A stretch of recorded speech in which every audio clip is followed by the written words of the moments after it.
Nah, Pak, mungkin Pak Sukaryo bisa ceritakan dulu bagaimana Bapak punya kegiatan-kegiatan dulu di iman yang sebelumnya, Pak. Seperti apa, Pak? Iya, saya hidup waktu belum kenal Tuhan Yesus, ya dari kecil dibimbing orang tua untuk tekun di dalam kegiatan waktu itu. Sampai-sampai saya bisa terlibat untuk aktif di dalam kegiatan di tempat ibadah di masjid. Ya, terus saya diajari dan diajari, ya karena saya sendiri kepingin tahu apa sebenarnya dan bagaimana artinya itu. Ya, yang mengajari aku itu, saya tanya, kenapa harus diajari seperti ini? Apa salahnya kalau dijelaskan ya bahasa yang aku mengerti? Terus ditunda-tunda, dia janji bisa tapi ditunda sampai bisa lebih 1 tahun itu. Saya pertahankan, akhirnya saya bilang, Pak, kalau nggak mau menjelaskan ya sudah, saya berhenti sampai di sini. Saya mau belajar yang jelas saja, aku bilang gitu. Jadi akhirnya Bapak itu nggak bisa jawab apa-apa karena memang nggak bisa menjelaskan. Maksud saya kan, apa salahnya diceritakan yang saya tahu begitu, untuk diajari itu sampai lama. Dan akhirnya saya tidak aktif lagi di masjid karena tidak kudapatkan yang apa kutanyakan begitu. Oke, ya. Sebentar Pak, saya mau tanya dulu. Bapak bisa terpilih menjadi istilahnya pengurus di dalam masjid itu, kriterianya itu apa, Pak? Ya, karena dilihat saya rajin, Pak. Oh, Bapak rajin. Iya, rajin. Jadi kalau ada sesuatu yang kurang pas tuh saya perbaiki, saya benahkan begitu. Jadi dari situlah mereka melihat, akhirnya saya dikasih tempat tugas lah. Iya, tugas begitu. Jadi kriterianya Bapak rajin mau menjalankan tugas-tugas di dalam sebuah masjid begitu. Iya. Nah, terus waktu Bapak bertanya kepada siapa pada waktu itu, Pak? Yang mengajari aku untuk membaca itu, Pak. Oh, membaca Al-Quran. Iya, baca Quran itu. Nah, maksudnya yang Bapak tanyakan apa tuh, Pak? Ayat-ayatnya atau apa? Ya bahasanya, Pak. Oh, bahasanya. Karena kan saya diajari tapi kok nggak mengerti begitu. Oh. Jadi maksud saya tanya, ya diberilah bahasa yang aku mengerti begitu. Ya ditunda-tunda, ya sampai-sampai saya bilang, kapan Pak? Karena ada mau undang teman yang bisa mengartikan itu, tapi ternyata dibohongi begitu, Pak. Oh, apa yang Bapak tanya itu, apakah dia memang tidak mau menjawab, apa tidak mengerti, Pak, bahasa itunya, bahasa Arabnya? Iya, beliaunya itu bisa bahasa Arab tapi nggak tahu artinya itu loh, Pak. Nggak mau menjelaskan bahasa yang saya tanya begitu. Oh. Jadi ya alasannya ada teman yang bisa katanya, tapi kan lama nggak sampai datang gitu temannya. Kalau menurut Bapak, menurut yang Bapak ketahui pada waktu itu, kenapa dia tidak mau menjawab? Dia tidak mau menjelaskan kepada Bapak. Kan sayang sekali, Bapak kan orang yang membantu di masjid, artinya Bapak meringankan tugas-tugas supaya kegiatan beribadah itu bisa berjalan dengan baik. Kenapa dia tidak mau menjelaskan kepada Bapak? Kan itu juga satu istilahnya satu kebaikan. Kira-kira menurut pemahaman Bapak waktu itu, apa karena dia tidak mengerti atau memang dia pelit ilmu, Pak? Kalau saya menilai memang nggak mengerti, Pak, karena alasannya ada temannya yang bisa. Oh, berarti tidak mengerti gitu ya? Oh, ya. Jadi sayang sekali ya, berarti kita menjalankan sesuatu yang kita tidak pahami begitu. Iya. Oh, oke. Terus bagaimana kelanjutannya, Pak? Ya akhirnya saya mundur dari situ.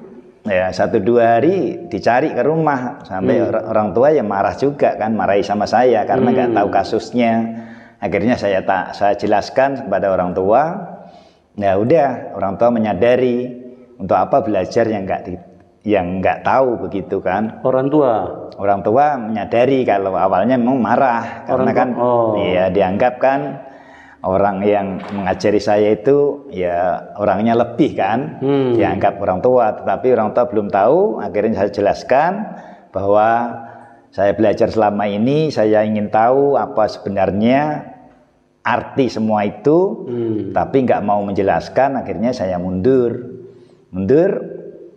ya beberapa hari kemudian, ya sampai berapa bulan saya akhirnya ya tidak aktif lagi di masjid itu.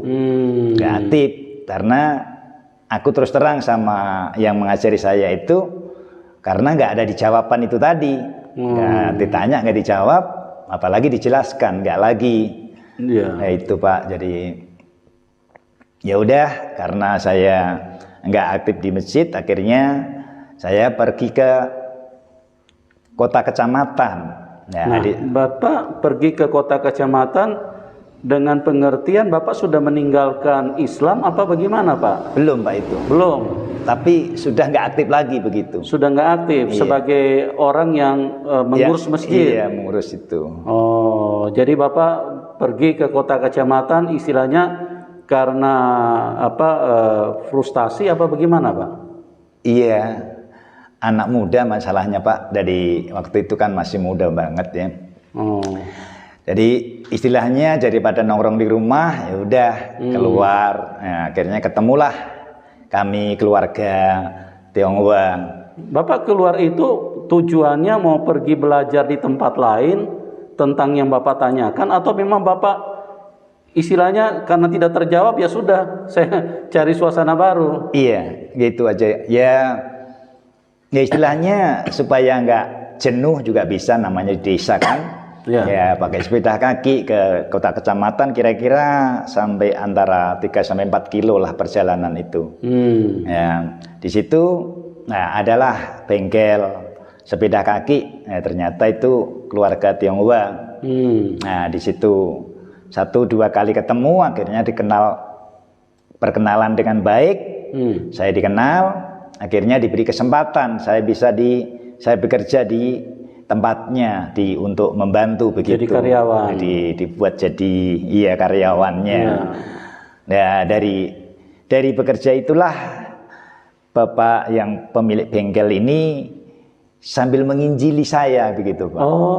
Saya diinjili, diberi buku rohani yaitu waktu itu. Nah, saya bawa pulang, saya baca, dan pagi hari ditanya bagaimana, terus diinjili. Itu nggak sampai 1 tahun Pak, nggak sampai 1 tahun saya waktu diberikan buku itu Bapak tidak ada penolakan, Bapak tidak katakan saya Muslim? Enggak. Jadi ini baca ya tak terima, tak bawa pulang memang. Jadi kenapa Bapak terima? Apa memang Bapak senang membaca atau Bapak memang pengen menyelidiki hal-hal yang lebih luas begitu? Iya, awalnya saya senang baca aja Pak. Awalnya senang baca. Jadi dari majalah itulah Tuhan menjamah saya, tapi belum melangkah gitu, belum percaya penuh, karena kan di samping membaca kesaksian-kesaksian di majalah itu, ya tiap hari juga ada firman yang disampaikan Bapak pemilik bengkel ini, jadi dijelaskan. Nah, di dalam buku itu, di dalam traktat atau majalah itu, kira-kira ada artikel apa atau tulisan apa yang membuat Bapak punya hati mulai tersentuh dengan kuasa Tuhan, jamahan Tuhan? Isinya kesaksian Pak itu. Jadi kesaksian. Pas saya membaca kok persis yang saya hadapi begitu. Masalahnya itu. Seperti apa misalnya Pak? Yang lebih jelas. Permasalahan di dalam kepercayaan.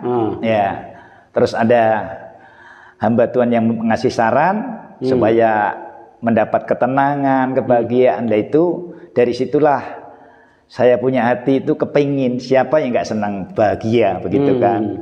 Akhirnya di situ banyak kesaksian tak baca, ya saya merasa oh bagus juga.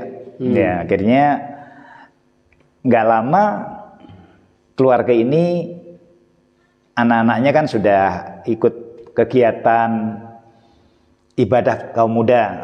Sabtu sore gitu saya diajak, karena kaum muda Sabtu sore itu saya nggak boleh pulang, diajaklah anak-anaknya ini ke gereja, tapi suruh ngantar duluan. Nah, siapa disuruh antar? Saya suruh ngantar anak-anaknya antar mereka ke gereja. Tapi saya di luar. Oh, Bapak di luar. Mereka sampai selesai baru nemani pulang gitu, karena anak-anak. Kenapa Bapak cuma ngantar aja? Anak-anak gadis masalahnya. Iya. Jadi ya seizin orang tuanya. Ya, 1-2 kali memang di luar gereja, tapi saya dengar puji-pujian dengar dari luar aja. Dengar dari luar nih ceritanya. Itu kan dari situlah semakin mantap Pak, dari baca buku, dari penginjilan dari keluarga ini, ditambah lagi kegiatan di gereja. Sempat pujian, dengar lagu-lagu itu. Dengar kegiatan ibadah, ibadah pujian ini dengar. Nah, itu menarik itu. Apa yang Bapak rasakan pada waktu Bapak dengar kegiatan ibadah itu, dengan kegiatan? Ya, dari apa situ yang Bapak rasakan? Saya menikmati Pak itu. Ya istilahnya hati nurani itu ditanya, kenapa kamu harus di luar, kok nggak menikmati di dalam begitu. Ya termasuk anak-anak juga, kalau manggil Le, ayo Le, masuk. Enggak, di sini dulu aja. Ya wajar lah, namanya baru-baru itu malu lah istilahnya kan, sungkan. Tetapi ya karena dorongan itulah hati saya itu nggak bisa menahan lagi, karena sudah dengar pujian, dengar penginjilan dari keluarga ini. Akhirnya saya berani masuk ikut kaum muda itu. Akhirnya dikenalkan Bapak Ibu Gembalanya. Seperti apa tuh Pak? Seperti apa yang Bapak rasakan? Kan Bapak lagi di luar pada waktu itu. Iya. Di luar gereja kan? Betul. Apa yang Bapak rasakan? Bapak bilang tadi ada dorongan. Seperti apa itu suasananya Pak? Di luar ini bukan hanya 1 kali Pak. Bisa lebih dari 5 kali ada itu. Di kegiatan nunggu di luar ini. Nah, jadi ya saya menikmati juga puji-pujian yang mereka nyanyikan. Saya lihat sukacita begitu, anak-anak sukacita banget. Jadi apa Bapak rasakan juga di dalam hati ada sukacita? Iya, ada kerinduan memang gitu Pak. Jadi saya rindu. Kenapa kok aku harus melihat, nggak menikmati begitu? Jadi pertanyaan. Jadi dari situ saya bisa masuk gereja, ketemu Bapak Gembalanya, diajak ibadah umum, belum berani karena cukup ikut kegiatan kaum muda beberapa kali. Ya udah, malam minggu itu saya gunakan waktu itu untuk kegiatan kaum muda. Hari minggunya belum berani. Ya wajar lah, namanya baru-baru. Tapi dengan berjalannya waktu, akhirnya itu tadi, kenapa kok harus sebagian menikmati sukacita, udah menikmati kebahagiaan, ketenangan, menikmati. Nah, sudah saya akhirnya masuk ibadah minggu, ya karena udah dikenal dengan Bapak Ibu Gembala, sudah dipersilahkan, banyak juga dikasih saran, dikasih penjelasan bahwa hidup ini nggak lama, kenapa nggak harus cari jalan yang benar begitu. Jadi sesudah saya masuk gereja, untuk berjalannya waktu saya juga udah semakin aktif memang. Aktif. Akhirnya Bapak Gembala itu memberi kesempatan juga, saya diberi ya istilahnya pelayanan begitu. Udah berjalan berapa tahun ya, kira-kira 2 tahun kemudian saya dibaptis, karena dilihat saya udah bisa melakukan apa yang ditugaskan begitu. Ya, jadi tahan dulu Pak, sebentar Pak. Teman-teman kita di dalam beriman itu adalah urusan yang sangat penting. Itu urusan kekekalan. Sebab itu pastikan bahwa engkau tidak salah beriman. Di dalam hidup ini, kalau Anda hanya menjalankan imanmu, tapi Anda tidak paham, itu sayang sekali. Jadi pastikan bahwa engkau mengerti. Karena kalau engkau tidak mengerti, maka ada kemungkinan engkau akan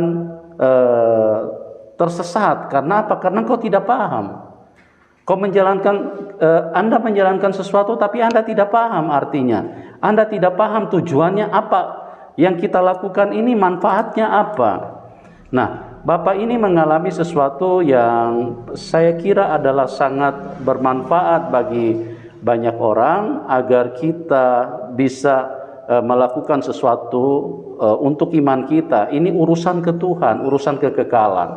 Nah, Bapak ini mengalami sehingga dia membagikan kepada kita agar kita di dalam hidup ini bijaksana. Carilah yang Anda pahami, carilah yang Anda mengerti. Karena sayang sekali kalau kita hanya mempercayai apa kata orang, cuma disuruh tapi kita tidak mengerti.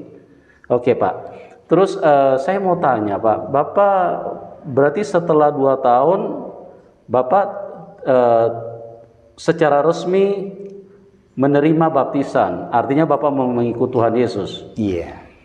Nah, bagaimana kondisi Bapak? Kan orang tua tahu Bapak kan masih Islam, Iya. masih di agama yang sebelumnya.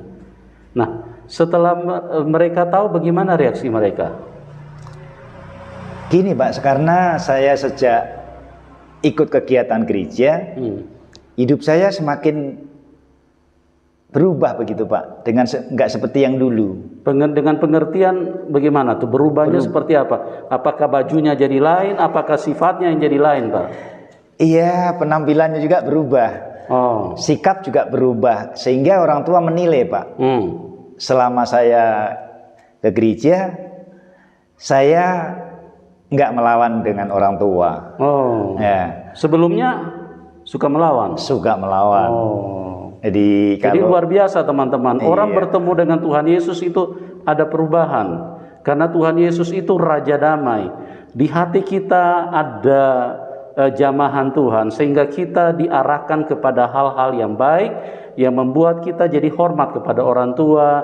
Jadi Bapak ini, Bapak Sukaryo mulai terjadi perubahan di dalam hidupnya. Dan orang tuanya menyaksikan itu. Nah, bagaimana Pak kelanjutannya? Bapak dilihat apa saja yang berubah? iya Pak, sesudah saya dibaptis, dikasihlah nama Thomas oleh Bapak Gembala. Nah, nggak lama kemudian ibu saya ikut Pak. Ibu saya ikut karena melihat sikap saya ya baik, ramah, pokoknya saya buat orang tua itu benar-benar melihat sikap Tuhan Yesus dalam kehidupan saya. Jadi ibu saya ikut ke gereja itu pakai kerudung Pak. Pakai kerudung, tak bonceng sepeda sampai gereja, buka kerudungnya. Pulang pakai kerudung lagi, itu berjalan sampai bisa 1/2 tahun ibu saya begitu. Karena ibu saya juga aktif Pak dulu. Aktif di masjid juga? Aktif, jadi sama. Jadi akhirnya ibu itu benar-benar dia tergerak mau ikut kamu nak. Luar Ayo. biasa. Jadi satu keluarga murtad nih ceritanya. Belum, hanya belum. ibu. Oh, baru ibu. Iya. Terus bagaimana Pak? Karena waktu saya bertobat itu Bapak sudah dipanggil Tuhan gitu Pak. Jadi akhirnya ibu saya ikut Tuhan juga sampai dipanggil Tuhan pun masih Ikut Tuhan. Iya ikut Tuhan masih. Sudah ikut rutin. percaya Tuhan Yesus. Percaya Tuhan Yesus. Ya memang saya punya saudara ada 3 Pak. Kami 4 bersaudara. Saya paling kecil Pak. Jadi anak ragil. Jadi ya saudara-saudara tua sampai hari ini dalam pergumulan Pak. Belum kenal Tuhan, belum terima Tuhan. Iya. Jadi itu pergumulan saya sampai hari ini. Tapi yang jelas Tuhan itu mengasihi saya. Kalau enggak dikasihi Tuhan Yesus, entah jadi apa kehidupan saya. Yang pasti nggak seperti hari ini begitu. Jadi reaksi Bapak punya saudara-saudara, kakak-kakak seperti apa waktu tahu Bapak sudah jadi percaya Tuhan Yesus? Oh, marah Pak waktu itu. Marah. Iya, sudah tahu. Apalagi waktu ibuku ikut juga. Wah, itu marah karena mereka merasa lebih tua kan. Nah, saya sempat diusir, tapi kan ibu mengasihi saya, udah sama-sama saya. Jadi ya hanya marah-marah, istilahnya nggak terus terang begitu. Tapi ya itu saya hadapi aja. Ternyata ya nggak lama juga kan, akhirnya kemarahan itu kan luntur juga karena saya balas dengan kebaikan itu. Jadi saya bersyukur banget karena ibu saya percaya Tuhan Yesus sampai akhir hayatnya, sampai dipanggil pulang ya percaya Tuhan Yesus. Jadi anak-anaknya menyaksikan. Saya punya abang 1, kakak perempuan 2. Ya, sampai hari ini mereka masih hidup tetapi belum mau percaya Tuhan. Jadi itu yang bisa saya bagikan karena ini cerita pertobatan ya, karena saya memang betul-betul diselamatkan Tuhan. Tuhan itu punya cara pada siapapun. Jadi pertobatan itu memang nggak sama juga, panggilan nggak sama. Tetapi yang jelas saya memang benar-benar diselamatkan Tuhan karena saya mengawali dari lahir sampai usia lebih dari 20 tahun itu dididik di seberang, ya dididik. Tapi karena Tuhan punya mau atau punya rencana bagi kehidupan saya, sehingga saya bisa menikmati kasih Tuhan hingga hari ini. Jadi saudara-saudaraku semuanya, kalau punya hati yang bimbang, hati yang gundah gulana, carilah kedamaian di dalam Tuhan Yesus saja, nggak ada yang lain. Sumber damaiannya Tuhan Yesus. Haleluya. Haleluya. Amin. Ya, jadi begitu teman-teman, bahwa mengenal Tuhan yang benar itu sangat mudah. Dari firman-Nya kita bisa kenal. Kalau Tuhan Yesus berfirman, kasihilah musuhmu, berdoalah buat mereka. Ini bukan perkataan manusia. Kalau perkataan manusia, jauhi musuhmu, minimal jauhi musuhmu. Kalau perlu, hajar dia. Kalau perlu, tumpahkan darahnya. Nah, itu perkataan manusia. Karena manusia dipenuhi dengan tabiat kebencian, tabiat iri hati, tabiat daging, tabiat duniawi. Karena dunia ini dikuasai setan. Makanya setan memasukkan pikiran-pikiran yang begitu di dalam manusia, yang mempunyai kebencian, mempunyai kemarahan, bahkan sampai ingin membunuh orang lain. Itu adalah pikiran-pikiran setan yang dimasukkan dalam manusia. Oleh sebab itu, dalam hidup ini, mari cari Tuhan yang benar, dari ajarannya bisa dikenal. Tuhan Yesus mengasihi semua. Dia berkata, kasihi sesamamu manusia. Dan ada lagi satu firman yang saya senang sekali dengan ayat ini, karena ayat-ayat ini membuktikan bahwa Dia adalah Tuhan semua manusia. Dia Tuhan semua orang. Karena apa? Dia berkata di dalam firman-Nya, marilah kamu yang letih lesu dan berbeban berat, karena aku akan memberikan kelegaan kepadamu. Dia tidak berkata, marilah kamu orang-orang Kristen. Kalau dia berkata, marilah kamu orang-orang Kristen, maka dia bukan Tuhan. Karena apa? Karena dia hanya mencintai orang Kristen. Tapi kalau dia Tuhan, dia mencintai siapapun. Bahkan yang letih lesu berbeban berat, itu dia sayang. Dia ingin tolong. Aku akan memberikan kelegaan kepadamu. Itulah Tuhan yang benar. Dan terlalu banyak firman-Nya yang kalau saya mau sebutkan satu persatu, tidak ada yang bisa membantah bahwa inilah Tuhan yang turun dari surga, karena ajarannya beda dengan ajaran manusia. Pikirannya adalah pikiran ilahi, pikiran yang dipenuhi dengan kasih. Ya, Pak Thomas, Bapak setelah percaya Tuhan Yesus, setelah dibaptis, dikasih nama Thomas. Oke. Nah, saya panggil Pak Thomas saja ya, biar saya lebih hafal ya. Pak Thomas, di dalam perjalanan Bapak mengikut Tuhan, pastikan banyak tanda-tanda, banyak mujizat-mujizat yang dialami, yang menguatkan Bapak sehingga Bapak punya iman tidak goyah, ya kan? Pasti tidak sedikit mujizat yang dialami. Nah, Bapak bisa ceritakan sama teman-teman 1-2 saja Pak, nggak usah terlalu banyak, supaya bisa menguatkan teman-teman yang menyaksikan acara ini. Mujizat apa yang Bapak alami setelah Bapak percaya Tuhan Yesus? Iya, kalau mujizat memang banyak, karena namanya manusia itu mudah marah. Ya, karena Tuhan Yesus mengasihi saya sehingga saya bisa merubah kemarahan itu menjadi ramah. Itu terbukti. Jadi oleh sebab itu saya bisa membawa orang tua saya itu karena orang tua melihat sikap saya, sikap yang aku buat karena selalu berbuat baik dengan orang tua. Ya, kalau masalah demi masalah sama teman-teman, karena sebelum aku kenal Tuhan Yesus, banyak teman-teman, banyak kelompok-kelompok yang tidak baik. Sesudah aku kenal Tuhan Yesus, mereka ya banyak ejekan, ya pasti itu diejek, karena sebelum kenal Tuhan Yesus saya perokok, pejudi, peminum, itu pasti. Itu memang, tetapi dari kasih Tuhan itulah saya pribadi bisa keluar dari grup mereka, tetapi aku tetap mengasihi mereka. Jadi kalau ketemu mereka baik, karena tahu saya diapa-apakan pun, dijelek-jelekin pun saya nggak membalas.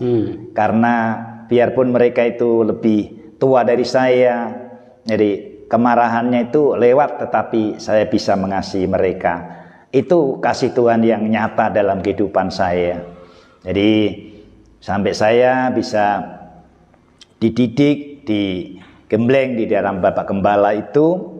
Nah, saya akhirnya diberi kesempatan untuk belajar, dikirim ke sekolah Alkitab itu tahun 93. Jadi karena Bapak Gembala mengerti saya mampu untuk melakukan kegiatan pelayanan, akhirnya diberi kesempatan. Nah, dikirim ke Salatiga untuk sekolah Alkitab, Pak. Gitu.